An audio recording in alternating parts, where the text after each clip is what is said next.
네, 이번에는 돈이 흐르는 스토리, 돈맥을 좀 짚어보는 시간입니다. 이번 시간의 전문가는요, 우리나라 부동산 최고의 권위자이자 또 일시적인 투기보다는 큰 시장을 내다보는 실질적인 안목을 갖고 있는 부동산 스피커라고 할 수 있는 분입니다. 네, 명지대학교 부동산대학원 권대중 교수 나오셨습니다. 안녕하세요. 안녕하세요.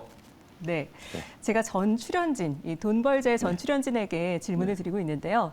교수님께 돈이란 뭘까요? 글쎄요, 저는 없으면 불편하지만 너무 많아도 힘들 거 아닌가 하는 생각이 들어요. 네. 그래서 적당하게 내가 필요할 때 쓸 수 있는 정도면은 아마 부자가 아닌가. 그거보다 더 편한 거는 마음이 편해야 되기 때문에 돈이 많아도 불편하고요. 맞습니다. 그럴 것 같습니다. 네, 사실 우리 인생의 궁극적인 목표가 돈은 아니지 않습니까? 그럼요. 네. 그러나 있어야 편한 것이기 때문에 예. 마음이 정말 편한 게 가장 중요하다. 그렇습니다. 너무 핵심 정보를 얘기하셨는데요. 네. 돈 버는 것만이 다가 아니다라는 네. 얘기를 해주신 것 같은데 그렇다면 돈 좀 벌어 보셨을까요? 부동산학을 올해 40년째 하고 있는데요. 많은 사람들이 저에게는 땅도 많고 돈도 많고 집도 많다고 생각하는데 그럴 것 같아요. 전혀 반대입니다. 아, 정말요? 그 이유는 딱 두 가지입니다. 네. 학자의 길을 걸어오면서 학문이 거짓말되면 세상이 거짓말된다는 생각으로 제가 투기를 하지 않았던 것 같고요. 땅을 한 평도 갖고 있지 않는데 집이 이제 공동주택에 땅이 있잖아요. 그거 말고는 없는 것 같아요. 그리고 네. 주택도 하나입니다. 그래서 저는 개인적으로 우리 제자들에게도 또 우리 강의하는 수강자들에게도 항상 드리는 말씀이 너무 많아도 힘들다. 적당하게 갖고 있어야 되는데 그 집은 단 하나만 갖고 있어도 된다. 단지 이제 작은 집에서 큰 집으로 이렇게 옮길 때마다 재테크를 잘하면 집은 커지죠. 근데 집 하나만 갖고 있을 때 예를 들어서 1억이 10억 되고 10억이 50억 돼도 아무 의미가 없습니다. 그래서 집은 집일 뿐이다. 저는 사실 개인적으로 돈을 많이 벌거나 돈에 탐을 해보진 않았어요. 그래서 학문은 정직하게 가르쳤던 것 같습니다. 네, 꼭 필요한 것만 챙긴다라는 말씀으로 들리는데 네, 네. 그게 사실 우리가 욕심 부리는 것보다는 필요한 만큼 정말 살아가는 게 맞지 않을까 싶은데 그렇다면 마지막 질문입니다. 네. 돈 벌기 쉽다, 아니다.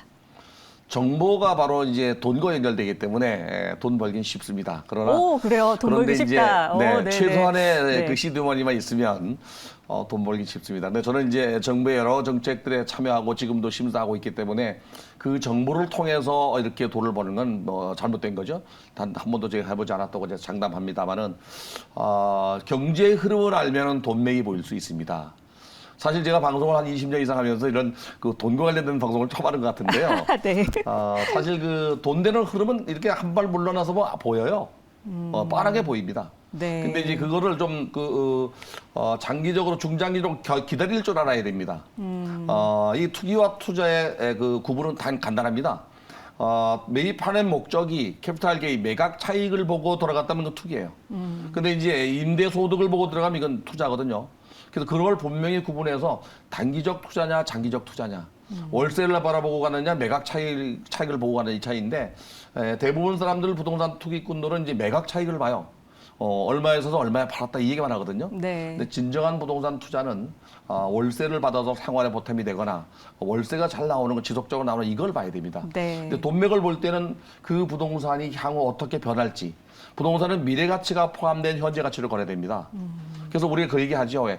저 아이는 나중에 큰 제목이 될 거야라고 얘기하듯이 부동산도 똑같아요. 그래서 미래 가치가 있는 부동산은 향후에 돈이 됩니다. 그게 바로 최근에 재개발 재건축 같은 경우죠. 낡은 아파트인데 비싸요. 향후에 똘똘한 아파트로 바뀌기 때문에 그렇거든요. 네. 그래서 판단만 잘하면 네. 일시적인 투기보다는 정말 장기적으로 바라보면서 그게 진짜 돈 버는 거다. 이런 얘기를 해주셨는데 사실 현재 미분양의 동맥경화에 걸린 분양시장이다. 이런 말이 나올 정도로 미분양이 진짜 속도가 증가하고 있는데 실제로 어떤 상황일까요?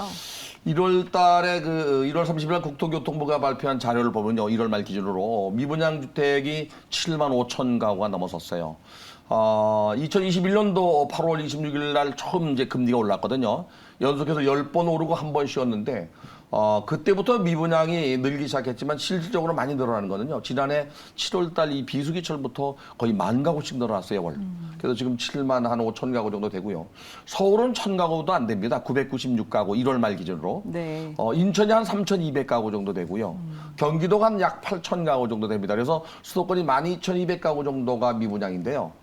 대부분의 이제 지방에 이게 산지에 있습니다. 특히 대구는 13,000가구 정도가 미분양입니다. 네. 이 미분양이 발생하면은 이제 한 두세 가지 정도 문제점이 발생하는데요.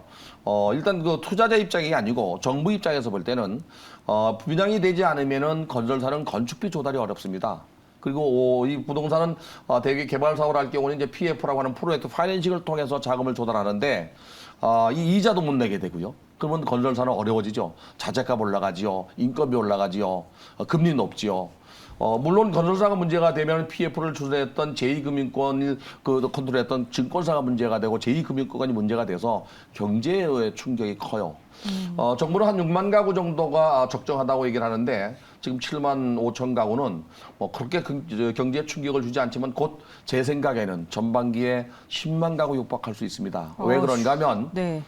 지금 사업 승인을 받아서 30가구 이상 되는 주택에 대해서는 이렇게 이제 통계에 잡힙니다. 그런데 내 집을 헐어서 짓는 뭐 8가구, 10가구의 다세대 연립주택은 당연히 안 팔립니다. 그런데 이게 30가구 이하는 통계에 잡히지 않은 걸로 알고 있어요.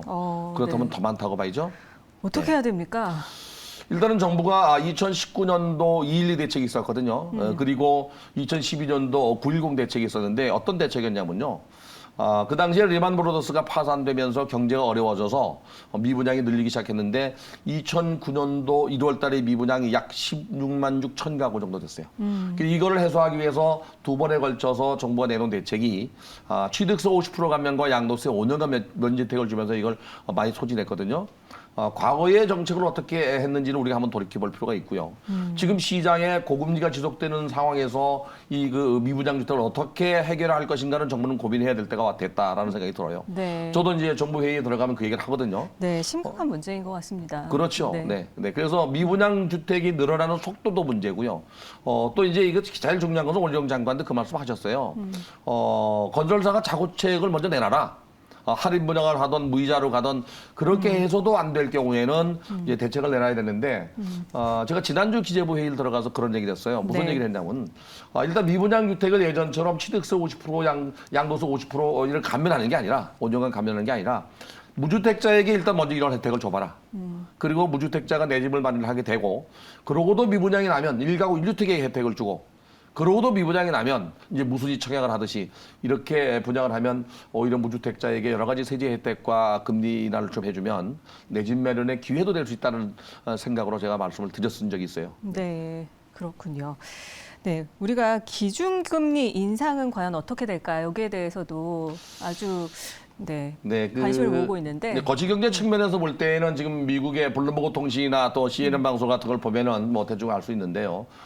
지금 실리콘밸리 은행이 파산되면서 2,090억 달러가 파산됐거든요. 네네. 2008년도 리만 브로더스는 6,390억 달러가 파산됐었어요. 약 3분의 1 정도인데 굉장히 커요. 천만 다행으로 미국이 이제 발빠르게 정부가 이걸 다 보존하겠다고 해서 일파만파 되지는 않았는데 그 여파가 분명하게 우리도 있을 거라고 보여지고요.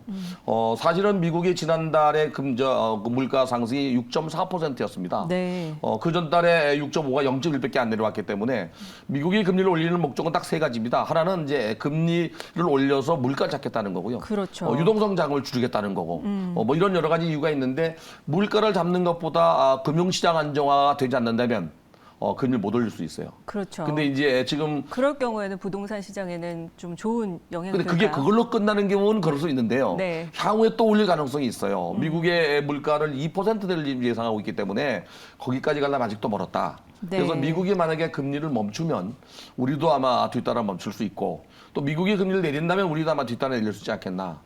시청자분들한테 만약에 제가 그 팁을 준다면 언제가 고점이고 언제가 저점이냐. 금리 인상만 본다면 금리를 올린다고 할 때 한 두세 달 후가 고점이에요.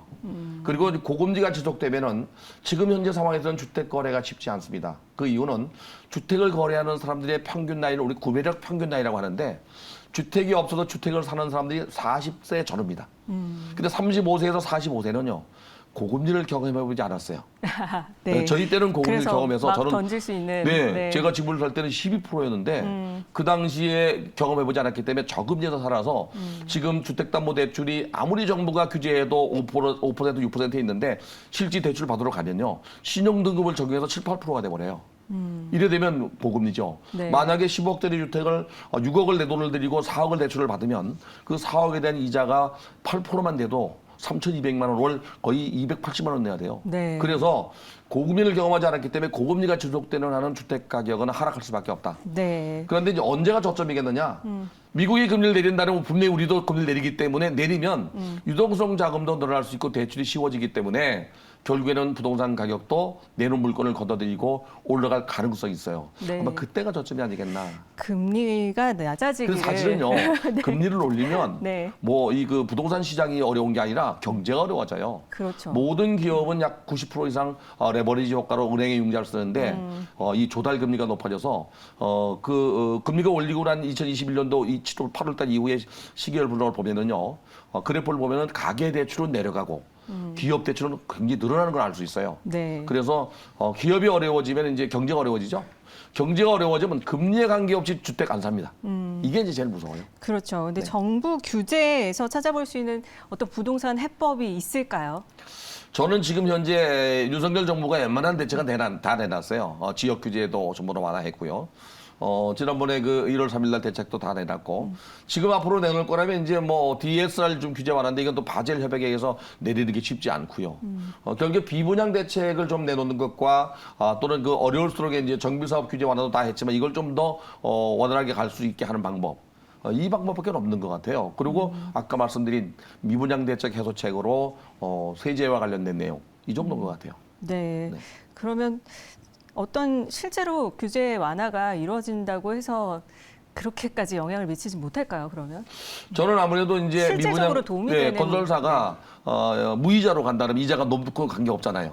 그러니까 분양 시장에서 최근 핫했던 것은 두 가지 이유가 있어요. 하나는 1월 3일 날 그 지역 규제 완화하기 이전에 투기과열지구는요 분양가 상한제가 적용된 지역이에요. 네. 최근에 나오는 물건들은 둔촌 중구 아파트나 또는 영천 1구역 같은 경우는 또 영등포도 마찬가지예요. 네. 분양가 상한제가 적용돼서 나온 아파트이기 때문에 시세보다 시가보다 그래도 한 20% 이상 싸거든요. 그래도 청약이 몰린 거고 두 번째는 이제 이 분양주택은요 계약금만 넣고 60% 정도 그 융자로 가기 때문에 한 2년 정도는 돈 걱정 안 해요. 네. 그리고 이제 나머지 잔금을 내는데 2년, 3년 후에, 2년 후에는 주택시장이 지금보다는 좋아질 거라는 기대 때문에 청약이 몰린 거라고 봐야 돼요. 네. 그럼 2023년 올해 네. 부동산 사이클 전망 과연 어떨까요? 우리가 어떻게 접근해야 될까요? 올해는 지역별로 뭐 온도 차이가 있죠. 뭐 융자 받지 않고 집을 살 수 있는 사람들은 금매물을 살 거고요. 대부분의 서민들이나 집 없는 사람들이나 또는 이전 수요 같은 경우는 금년도도 지역별로 차이가 있다고 말씀드렸지만은 서서히 하락하는 시장이 연말까지 지속될 가능성이 높습니다. 금리가 멈추더라도 고금리가 지속되거든요. 그래서 올 그 한 해는 부동산 시장은 좀 어두운 시장이 되겠다. 그러면 우리는 관망해야 되는 걸까요? 어떻게 해야 될까요? 저는 만약에 무주택자라면요. 네. 분양가 상한제가 적용된 지역에 청약이라면 전 들어가요. 계약금만 내고 2년 동안 안 내잖아요. 네. 그리고 3년, 4년 후에 이제 잔금 내기 때문에 그때는 지금보다 좋아질 거라고 봐요. IMF 때나 또는 외환위기 때 우리가 그 사이클 상으로 봤을 때 그 침체했던 기간이 있거든요.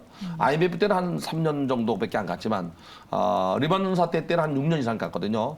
이번에 그렇게 가지는 않을 거고요. 제가 볼 때 침체되더라도 한 4, 5년 정도면 완전하게 좀 살아나지 않겠다는 생각이 들어요. 네. 분양가 상한제가 적용된 청약은 들어간다. 네, 상반기에는 나올 거예요, 그게 네, 또. 네. 요거에 좀 우리가 집중해서 좀 참여를 해봐야겠습니다. 자, 그럼 오늘의 돈이 되는 스토리, 이 명지대 부동산 전문대학원 권대중 교수와 함께했습니다. 고맙습니다. 감사합니다.